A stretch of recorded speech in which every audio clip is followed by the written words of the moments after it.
Curse podcast, the BlackCurse podcast, the Black Curse podcast, the BlackCurse podcast, the BlackCurse podcast, the BlackCurse podcast. Woo! BlackCurse podcast.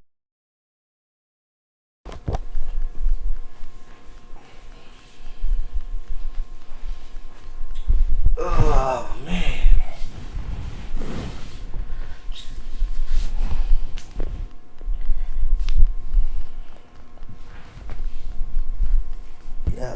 Yep.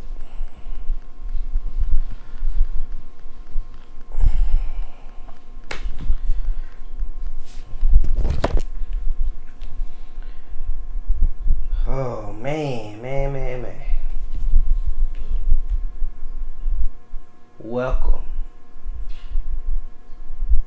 to the BlackCurse podcast.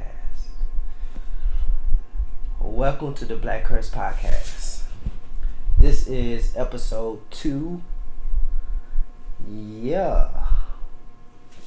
So we gotta get started with what we listened to, the vinyls we listened to before the show. So the first vinyl I listened to was Saturday Night Live.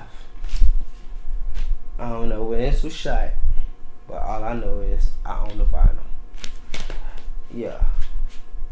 Saturday Night Live. This shit was dope with John Belushi. Oh man, the last thing I was listening to was John Coltrane. It's right here. Shit was hard. I always been a fan of jazz music. Like for me as a kid growing up, my mom didn't play a whole lot of music. You know what I'm saying? So the music she did play was like hip hop or rap.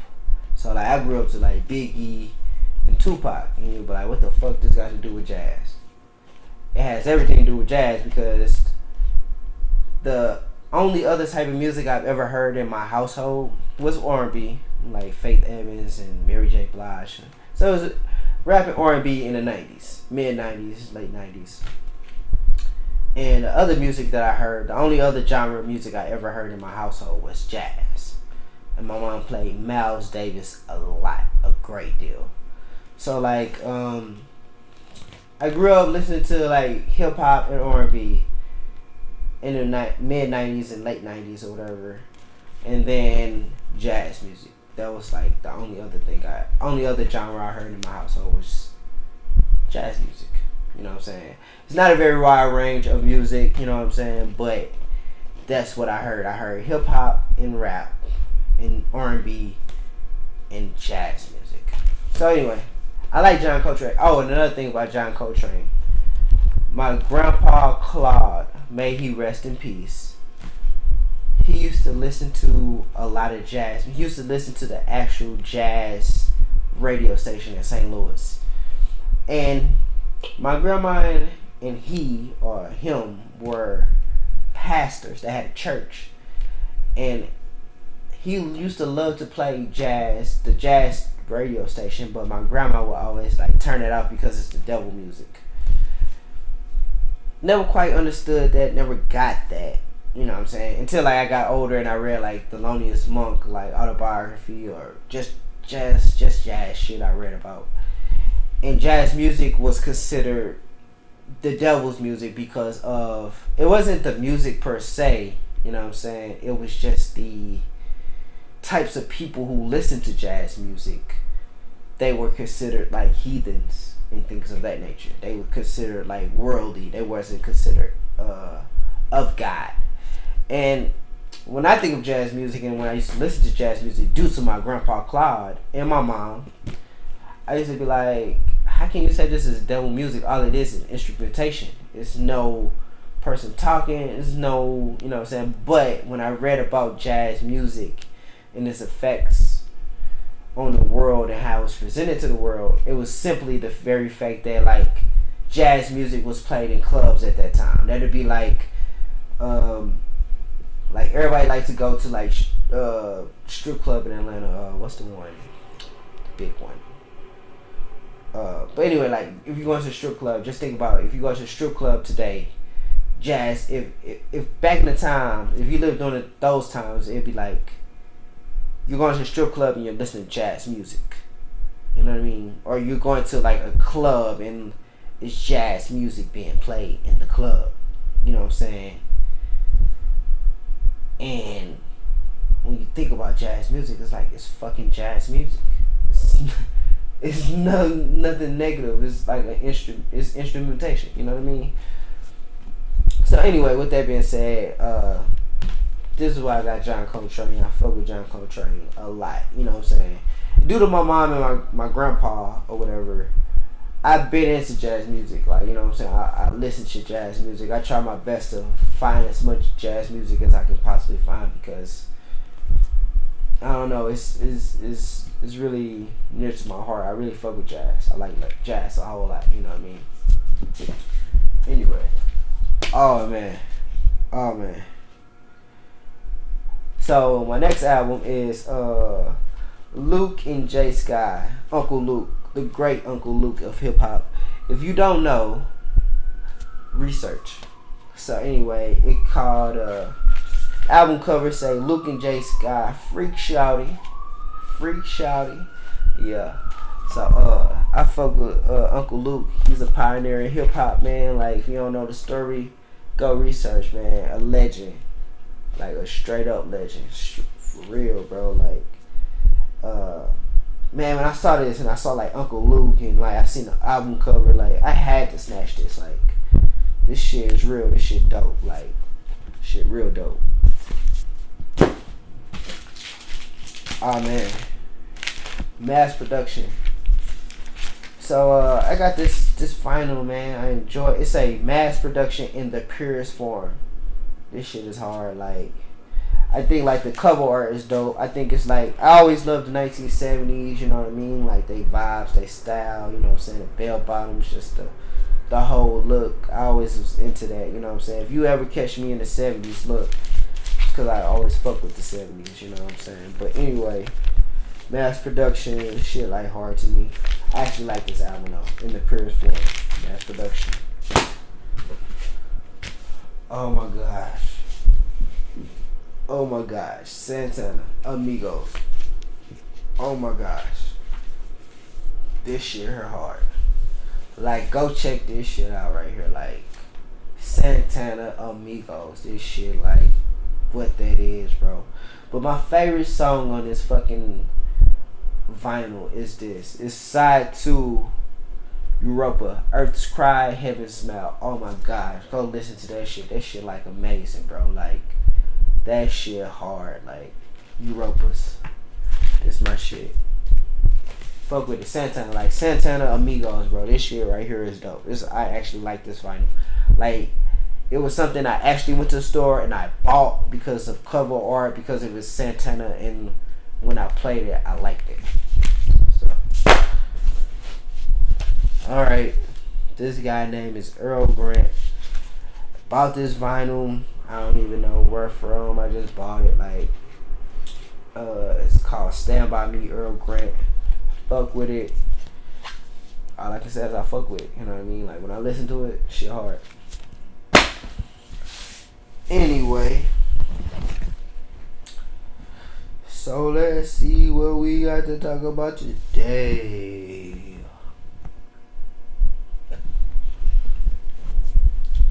Yeah, BlackCurse on it, you know what I'm saying? My hat is a on it right here.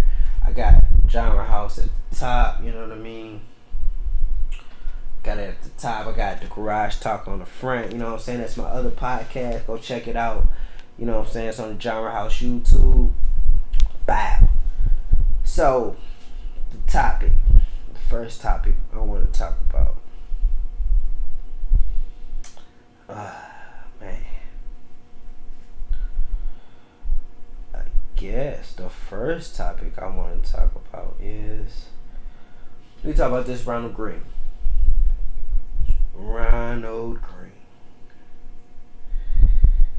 If you don't know, Ronald Green is a man who got killed in Louisiana in 2019.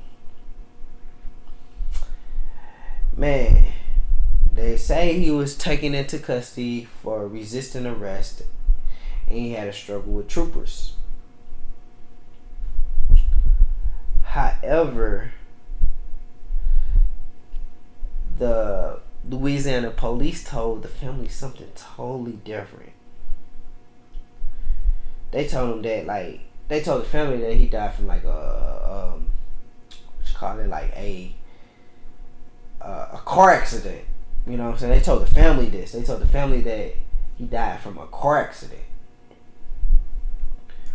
So, you know what I'm saying? Come to find out, he died from like literally fighting and struggling with like Louisiana police troopers or whatever. And he died in that situation. You know what I mean? And I just think it's kind of like, hearing about this is like, if you actually tap into the story, the thing that intrigues me or fucked me up the most is that this man was like crying out for his help. You know what I'm saying? It's only one black man. You know what I'm saying? Like, granted, he's in a car by himself. He's driving. He gets pulled over by the cops, and whatever happened. But it's just one black man. You know what I mean? And he, like, they in the article, they talk about how he cries out for help. Just one black man. You know what I'm saying? He's like pleading. He's like in a very helpless situation. And yet, like, you know what I'm saying, through the struggles and through the fighting or whatever, one of the police like, damn, this motherfucker's strong. This goddamn it motherfucker's strong. Like, you know what I'm saying? The cops are intimidated by this guy. You know what I'm saying? But in a sense, he's like a big teddy bear. I ain't gonna say teddy bear, but he's a man, but he's literally pleading for his life. He's in a very helpless situation. He knows it. But these cops are seeing him as this intimidating individual. And I think that's extremely strange. I think that's strange that, like, you, as a cop, you have 6 people on your side, and as a black person in this moment, you only have, it's just you. How could you be intimidated? How can you fear that? How can you know what I mean? That just doesn't make any sense. But anyway, I think it's messed up. I hope those cops get what they deserve. I hope the Ronald Green family will be able to come to peace in terms. I think as African Americans in America, we're all trying to come to peace in terms with our struggle being in America. I think we have always been that way. I think we have always tried to come to peace in terms with that, to try to survive or try to coexist with white people in America. And it's unfortunate that we have to do that. Like, you know what I'm saying? We have to see these things and not be outraged and somehow hold it all together. Somehow keep our mind intact. You know what I'm saying? When it's black women who create black boys who are seeing black men, these guys who were black boys who are grown up to men are getting killed, and it's shown all over the computer screens or the TV screens or whatever, but it's hard for black women just to see that. And then for black men, it's like, it could happen to you.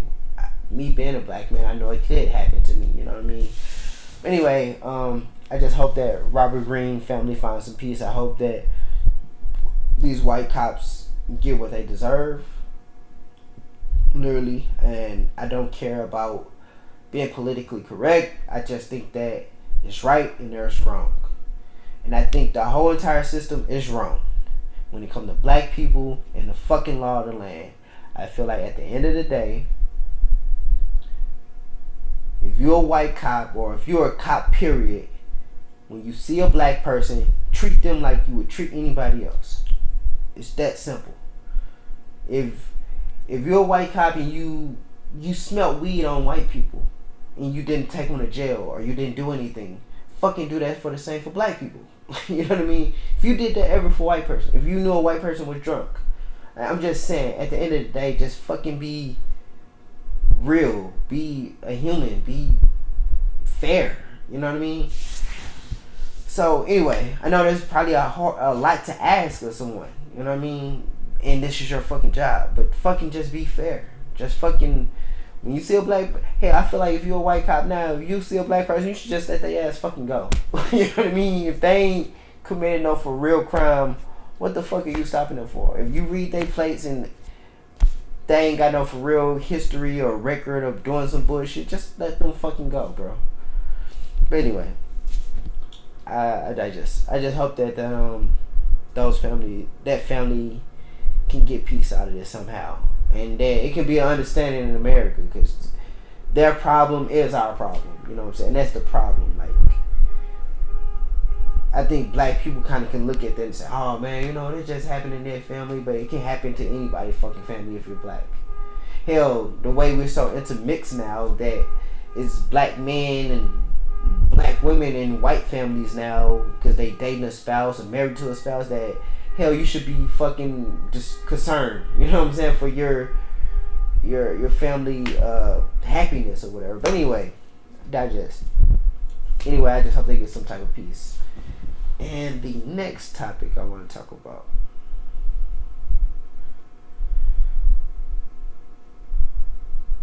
I thought this is a very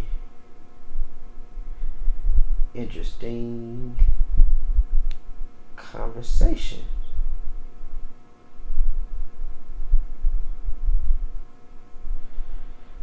Okay, so I was watching. I was listening to this. Well, not listening. I was looking at something on NPR, and I was looking at the mayor of Chicago. She was the mayor of Chicago. I think she's leaving office or whatever. But anyway, Lori Lightfoot, or whatever. During her post of being a mayor of Chicago, she is only allowing people of color to interview her about her.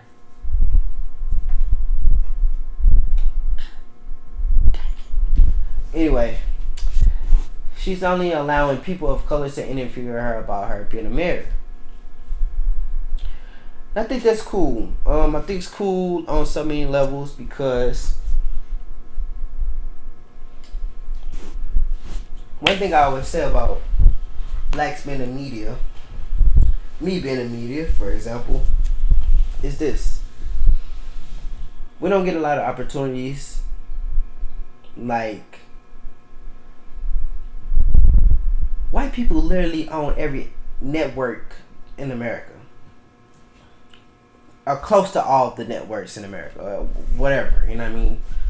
It's like a 90% rate of them owning media, just literally owning media. How it get distributed, how it get presented, like they literally own it. You know what I mean?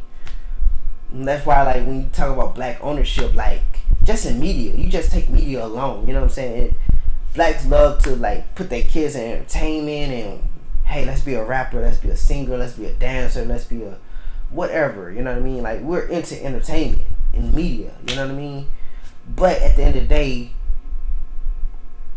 our ownership in America is not on the level of white people, and it probably never will be. You know what I mean? But all I'm saying is that when it comes to media, blacks don't even have those opportunities as white people. They don't even have that, that access. For her to be the first black woman mayor of Chicago, and for her to say, "Oh, once I leave office, only people of color can fucking interview me," bro, we haven't really got that far. You know what I mean? Like, just media. It's just media. This is not even every aspect of the economic system, the political system, or the social system that black people are dominant or in control of it. It's like, literally, she's the mayor of Chicago, a very popular city in the Midwest, and she's like, only people of color can interview me. Just imagine that. Just a black woman, the first time she's ever became a mayor, and she's like, only people of color. She has to say that on fucking TV. She has to tell people, like, bro, only people of color can interview me. Bro, we hadn't came that far. That's fucking crazy. Like, that's fucking wild. That's fucking nuts. For all you motherfuckers that think, like, racism in America has changed and it's changing or whatever. Bro, it's 2021, bro. And a black mayor said, I only want a person of color to interview me. She gotta say a person of color. She can't even say, I want a black person to interview me. Because that people will go fucking haywire. But I'm just saying in media, bro, like we don't have that many personalities. We don't have the same amount of personalities to interview people like the mayors of major cities as our white counterparts. And a mayor has to come out and say that shit. Like, that's nuts. But anyway, I think it's cool she came out and said that. That's dope. I fuck with it, you know what I mean? But, excuse me. That's just what it is. So, anyway, I think that's cool. I think that's dope.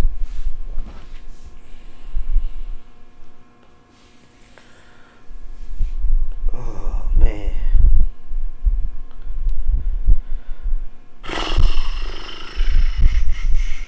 Oh, man. Kwame Brown been going hard. You know what I mean?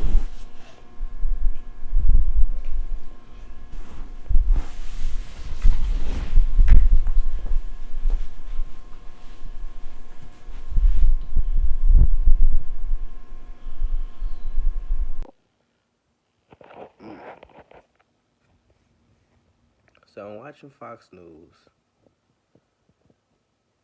and Fox News is using like something that happened in Chicago where 12 people got shot. You know what I mean? 12 people got shot. Black people got shot. So they're talking about, you know, this whole movement about defunding the police. Their argument is this: defunding the police. If you funded the police, this wouldn't have happened. You know what I mean? Like, this wouldn't have happened. What I find interesting is that this would have happened if you funded the police or not funded the police. This situation where 12 people got shot is really it's an anomaly. Like, that's where black people getting together, 12 people get shot. I don't care how hood it go, how hood it is, like, how street the shit is, like, it ain't places where, bro, 12 people just got shot on a regular in one, you know what I'm saying, one setting. Like, no, that's an anomaly. So they're using this anomaly of 12 people getting shot in Chicago to say that this wouldn't have happened if the police was funded. Bullshit.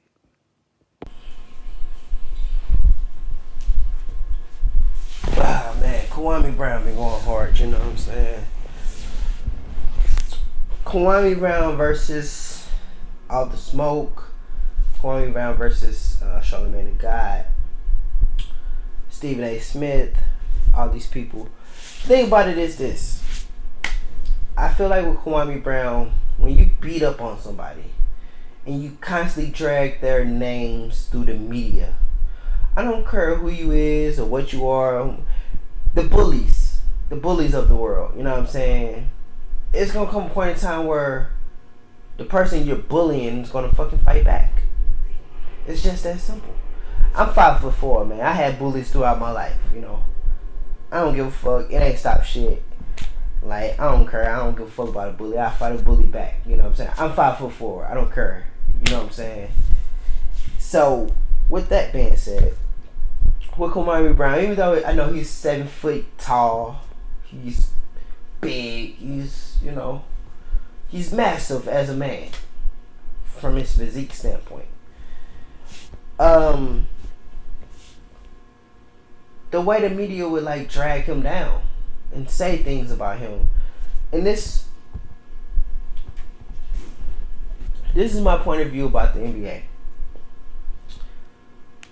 Anybody who plays 10 years in the NBA is a phenomenal basketball player. I don't think being in the NBA, you gotta think it's like 15 people on each teams or whatever. What is it? 32 teams or whatever. How many ever teams it is? It's like 15 spots on it. You know what I'm saying? It's different as opposed to the NFL where it's like 52 players on. You have to have 52 players on the bench. You know what I'm saying, for you to be considered an NFL team. NBA is only 12 or 15. So that's like cut more than half, or you know what I'm saying. But anyway, Kwame Brown played in the NBA for 10 years. I remember vividly when he first came to the league. I knew he was the number one pick by the Wizards. And I remember he was been the number one pick because my dad was around me at that time. And around my dad is a very Michael Jordan. He's a big Michael Jordan fan. My dad used to wear the like champion jerseys with Michael Jordan. You know what I'm saying? Like that was the jerseys back in the 90s. Like my dad used to wear that shit all the time. Like he had the black Michael Jordan jersey, he had the red Michael Jordan jersey, he had the Jordan shoes. He was that guy. He was that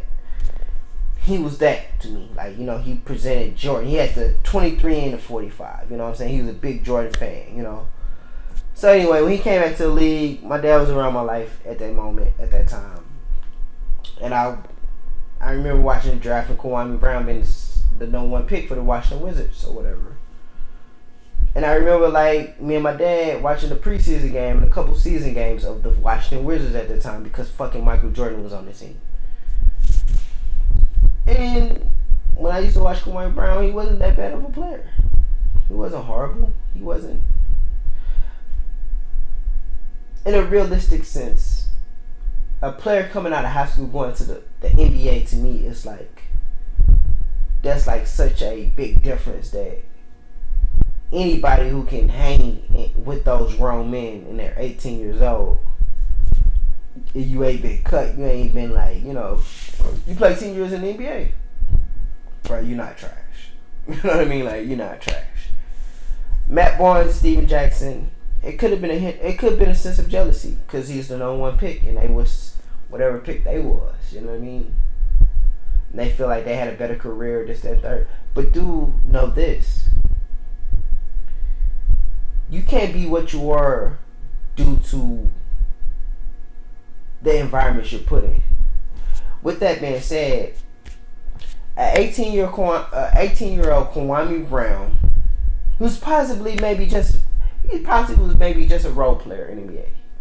However, he was the best player in that draft. Well, the prediction was he was the best player in the draft. Literally, that was the predicament. And he get drafted to the worst fucking team in the world, the fucking Washington Wizards. They had fucking Popeye Jones and Jahadi White or and I know Jahadi White was on the fucking team because he's from fucking St. Louis. You know what I mean? Like, trash. So, all I'm saying is, like, you're drafted, when you're considered the best player in the draft, you're going to the horrible teams. Those players are not that bad. It's just the fact that you're not going around people who been in, like, the teams that are good, that are actually good. They got veterans on the team. They got players that's been to the playoffs, been in this situation, bro, you going to the Washington Wizards where they're trash. What the fuck do you expect a number one pick to be if you're not fucking Allen Iverson or fucking Kobe? I don't even know if they was number one, but I'm just saying fucking number ones. Like, that was good. They were actually really good. They won championships. That's one in a million chance. Like, most number ones are bust. But anyway, Kwame Brown played 10 years in the league. I feel like what he said about them, I feel like they was probably hurt by it, what he said, you know what I'm saying? Because he called a bunch of niggas who are in media, which media is owned predominantly by white people. So the niggas that you do see, white people put them there. That's a fact. That's not a joke. That's not somebody playing. That's literally like reality. The niggas that you see on fucking TV were put there by white people because white people own the shit. That's a fact. What they are and who they are, who knows? Who cares? It doesn't matter. But the fact is, they didn't independently do their shit. They didn't independently create their shit. All we know is that that shit is owned by white people, and the niggas we see are the niggas we see. That's period. So anyway, if you say like, okay, niggas we do see when we do their history, when you look at them, you can be like, they ain't solid or whatever. It depends on how you feel about it, how you view them. Steven Jackson, Mac Barnes. Yeah, they won championships in the league. You know what I'm saying? That's hard to do. That's hard to be a role player on those type of teams. But you, with you being drafted so late in whatever draft you came in, bro, you was on a good team, bro. You know what I mean? You was put in a good situation. You weren't put in fucking Kwame Brown, who was the no one pick, and you're the no one pick. You're the prediction, so you going to the worst teams, bro. And you probably only a role player. You probably really good, but you a role player, bro. Everybody ain't fucking LeBron James. And to call this man trash and drag him down like y'all dragged him down, man. The pressure, the this, the that. You know what I'm saying? And I fuck with Kwame Brown for standing up for himself, for saying something about it. You know what I mean? For speaking on the media and black people in their roles and presenting black men in a certain way. I get that. Like, I fuck with that. So, I don't know. I fuck with the Kwame Brown and what he's doing. And I don't look at him as crazy. Man. This is the thing with me. Any black person in America who's considered crazy, it makes sense. It makes all the sense in the world. You can't be okay with this shit and be real. The motherfuckers who aren't okay with this shit are the people who are actually living in reality, who understand this shit, who understand no man can be subjected to these things. No black man can be subjugated to fucking saying black men get fucking killed and this shit been shown all over the screen and you do absolutely nothing about it. You didn't shoot nobody, you didn't kill nobody, you didn't rise up, you didn't fucking present dominance in no kind of fucking way. Yeah, like, we are gonna consider that person crazy. Are they really crazy for seeing something and actually want to do something about it or whatever, or say something about it or anything? You know what I'm saying? So I don't see all he's doing is talking. I can't see a black man who's just talking and saying he disagree. He's just talking and then people say he's crazy, they should be scared of him or fear him. That don't make no sense. He's just talking. Literally. A black man just talking, just speaking his mind. Bro, you don't see these niggas out here killing white folks or doing nothing crazy or creating uprisings and all that shit, bro. You see these people chilling. And they have a strong opinion about something. People want to knock them down for just having a strong opinion. No, that's not crazy, bro. That makes all the sense in the world. That's very nice of them to do that. Kwame Brown was 7 feet tall, big, just that third. And he ain't did nothing crazy. All he did was just say that, like, you motherfuckers are cockroaches and you're fucking bullshit ass media people. That white people put you in a position, which is actually to a certain degree true.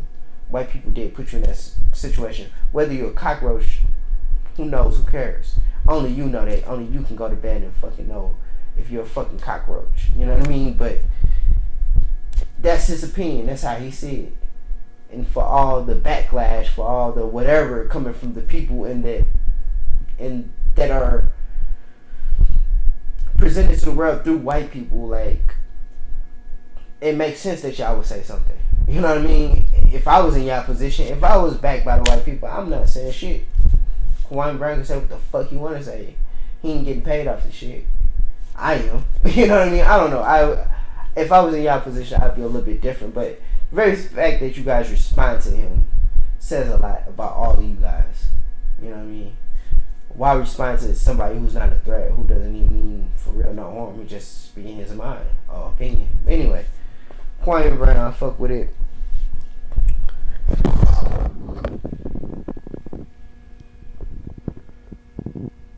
Dope shit.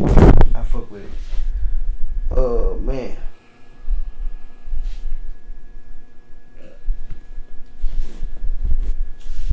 Joe Budden versus Olivia Dope.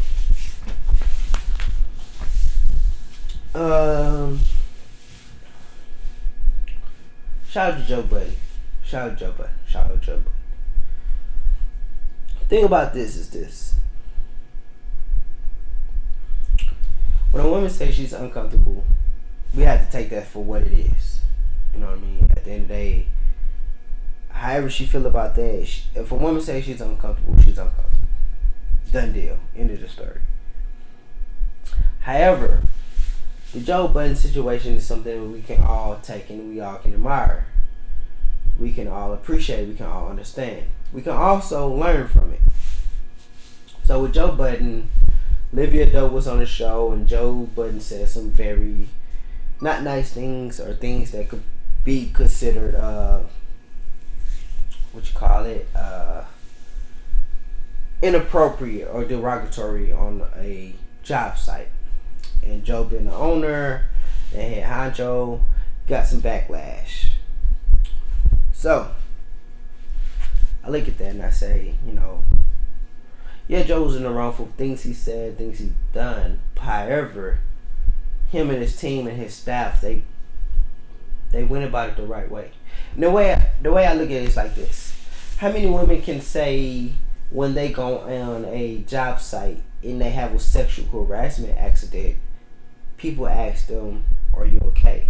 How do you feel about that? Are you sure you want to go back on, or this, that, and third?" Joe Budden team did that. So kudos to all of them for that. You know what I mean? Joe Budden has to be a better leader and not fucking say the shit he fucking said. But at the end of the day, it's entertainment to a certain degree. So when the cameras come on, people are turning that shit on. Like, I'm turning this shit on for y'all. You can rock with it, not fucking rock with it. I don't give a fuck. Like, I say that with precaution. And when I say that with precaution, I mean it. Hell yeah, I want you to subscribe. I want you to fucking tap in. I want you to fucking be a part of my shit. But in reality, I have to present fucking confidence and fuck you, and I don't give a fuck about your opinion because it's entertainment. That's how the fuck it gotta be. I gotta be that shit. Gotta be shock value or whatever. Anyway, with Joe Budden, I feel like that's what it is in America. It's shock value. It's turning on for the cameras. It's, you know what I'm saying? It's doing it's all facade. All this shit's facade. You know what I mean? I don't make it down for the shit, but you can be like, look at my quality and be like, oh, this shit killing this man over here, but it's all a facade, bro. Like, I pay a lot just to maintain this shit. You know what I mean?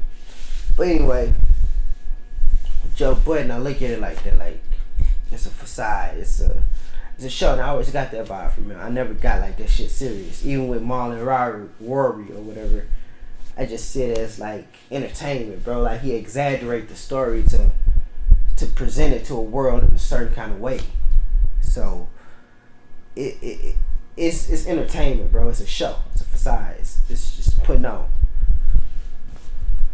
So anyway, when she was talking about sexual harassment, he had no situation outside of work or anything like that, or any sexual. It was just on that one time doing that show, the way it's presented, that he said some things that was very inappropriate. But cameras was on. It's entertainment.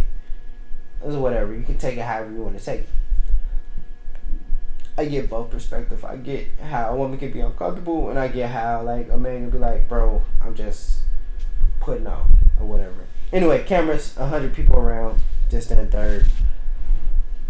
But a woman says she feels uncomfortable, so a woman feels uncomfortable.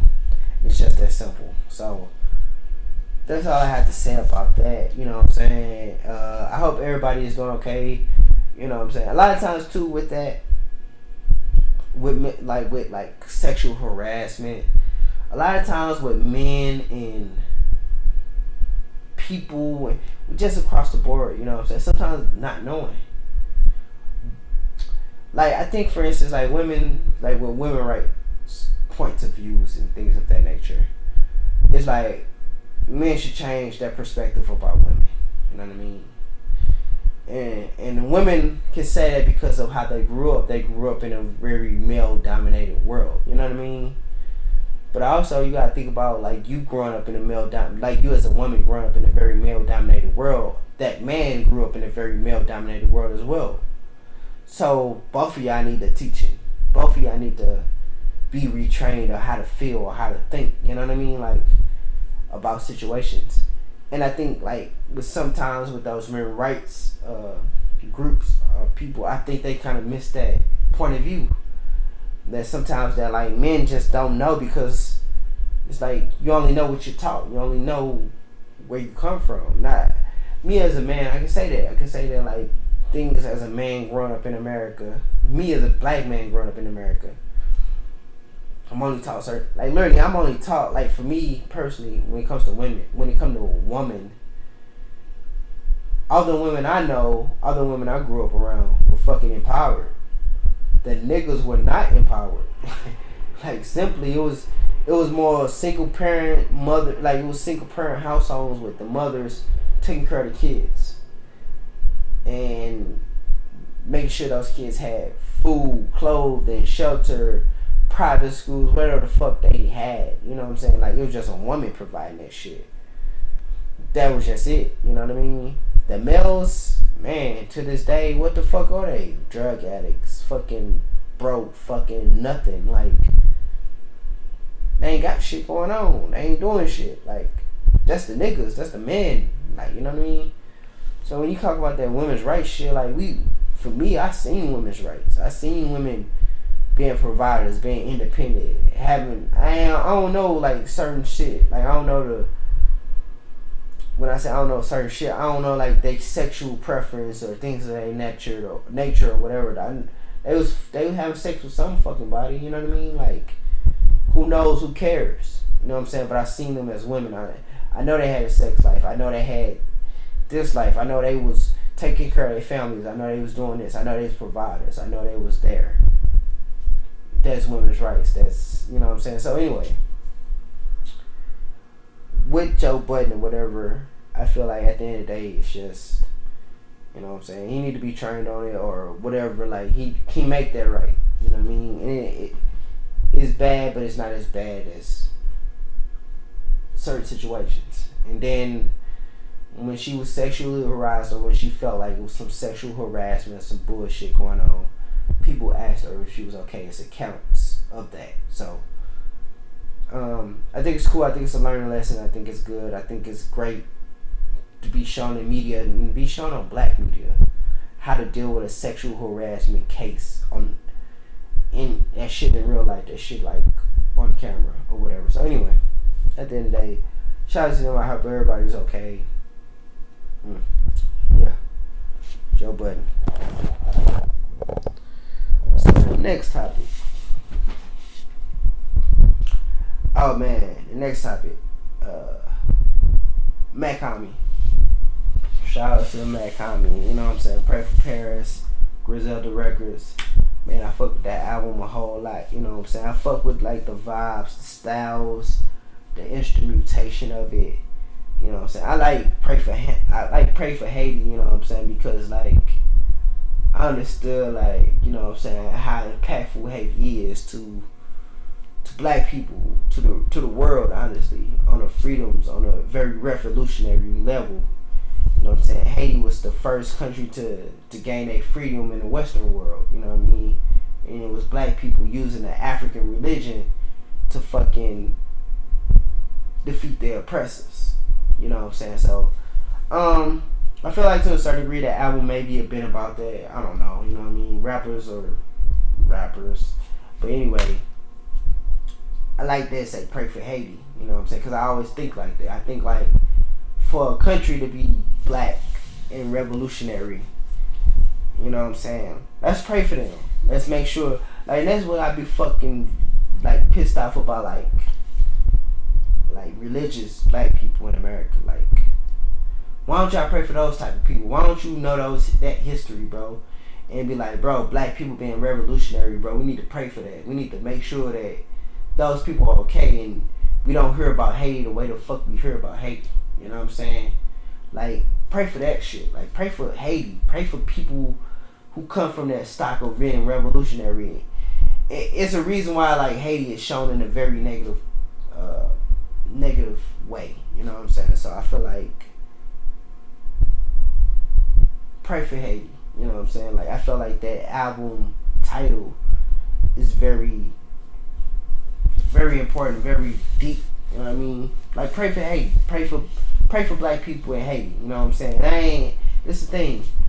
I don't care what your religious preference is. I'm just saying that pray for those black people in Haiti to fucking be able to be say they feed their families. They're economically successful, they're politically successful, they socially acceptable, and also revolutionary in what they do. Like, you know what I mean? Like, pray for that. Like, they have a history of that. Pray that that continues. Pray that, like, somehow they have a leader today that's like to sign an overture of yesterday. You know what I mean? Like, pray for Haiti. Like, pray for those type of, pray for all of Africa. Pray for all the black people. You know, all you religious people. Pray for those people, bro. Pray for those people to be economically successful, politically successful, socially acceptable, be successful. You know what I'm saying? Like, dominant in the world. You know what I mean? Where their kids are able to eat. People that look like you are able to eat, able to survive. You know what I mean? And people say I don't believe in God. I don't care, but I'm just saying, bro. A person that look like me, bro, I want their kids to be able to eat. Like, I want my kid to eat. So pray for those people. Pray for Haiti, bro. I know in Haiti there's a lot of black people. Dominican Republic and they on that white shit. Haiti is on that black shit. Like, pray for Haiti. You know what I mean? Pray for those black people down there. Pray that they can even tell us their history. That, you know what I'm saying, it was a black religion that kicked Christianity ass. You know what I mean? We was the first revolutionary country in the Western world. You know, and we was black, and we was led by a black general. You know what I mean? Let's put that out in the world. Maybe they can help our black men become successful, much more stronger, much more dominant. You know what I mean? So, pray for Haiti. Check out Mac Homie, man. I fuck with that shit. West Side Grind, you know, Griselda, you know, they produced it. I fuck with it. Yeah, I like the album my whole life. That's what I've been on. That's what I've been jamming like damn near every day. Fuck with Cole, but I've literally been jamming like Mac Homie. That's what I've been on. So anyway, this is the BlackCurse podcast. This is episode 2. Man, I'm the greatest shit ever to happen. You know what I'm saying? This the Garage Talk. You know what I'm saying? Episode 10 hat I got on. You know what I'm saying? Own it. I got genre in red, house in green. Green for the money, red cause I'll kill you. I don't know. But anyway, the BlackCurse podcast, episode 2, the niggerized American. Own it. Bang. Bang. Bang.